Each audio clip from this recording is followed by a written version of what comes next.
adventures all started when we made this decision. Because at the time you didn't have a scooter. I didn't have a scooter. I think you had a Vespa at the time. I had a Vespa 2007 150 Vespa at the time, and I had an idea to ride my scooter, and you had an idea to found one. I had to find something that I knew the challenge was going to be an off-road, partially off-road. So we're mostly taking back highways, not freeways or anything like that. There will be some off-road portions. Yes. And I knew I had to have something that could handle that, right? So I mean, Zafer and I've ridden adventure bikes. We've done a lot of off-road stuff, and that's the closest thing that I could come up with that looked like it would be worthy of an off-road trail. That is exactly right. And we have like I said, we have the Harleys, we have the adventure bikes, now we have the scooters, and we always say if we wanted to keep one bike in our lives, that will be the adventure bike. It will be versatile, you can load it like a mule and it will take you anywhere. So this is why the adventure part of our bikes in the life was, maybe it is built into us, and this is how we get really good friends at the time. And Chris decided to buy this adventure scooter, and he also had an idea of the adventure van to go around the world, and that will be the part of the adventure group. When did Chris, you decided to buy this bike? And I think the day later that I decided to sell my Vespa, and I get the same bike that you have. It makes it very practical because we don't need to have multiple spares, multiple different tools. We don't have to learn how to work on two different types of scooters. So we can combine our knowledge, skills, tools, and our load to know that we can cover everything that we need to endure for the 8 days of the trip. There's no support vehicle for us. Yes.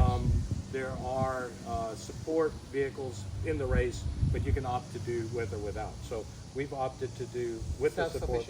Yeah, self-sufficient. That was the beginning of the choosing the motorcycle, and then we also put a little bit of engineering mindset into it, because my bike was old and it was carbureted. We needed to go the high elevation that we choose to be.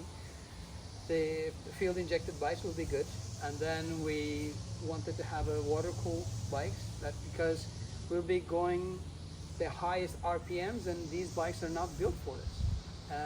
With this approach, I think we did a good choice. And then we wanted to be more challenging for the Scooter Cannonball for us. We will go through and in more details on the Scooter Cannonball and the rules and the point perspective, how they pick the winners and so on. But there's a multiple different classes of the engine size, and we choose 125 to make it more challenging. We'll be posting some links on our platform. There was a really good documentary that came out from the 2023 Scooter Cannonball, and there's a couple other videos online, YouTube, whatnot, that really give a good understanding of what Scooter Cannonball is and what's involved. And the last video, the documentary that just came out was just about a month ago. The Big Scoot? The Big Scoot. Yeah, the Scoot came out. It's an outstanding documentary that gives a behind the scenes of what's involved in the Scooter Cannonball. The one that was portrayed was the 2023 Scooter Cannonball. Again, went from the Pacific to the Atlantic Ocean in that case. It was fantastic, and we hope to do the same. Yes, and then Scooter Cannonball is getting more the follow-up and more the attraction to the other riders. And this year there will be additional documentary, and I think there's different teams are coming with their documentary teams. They follow them, and they will be putting another movie for Scooter Cannonball 2025. I'm Zafer. And I'm Chris. And if you want to know, come with us. And then follow us and be part of this journey, and then you'll be also be part of this documentary with us.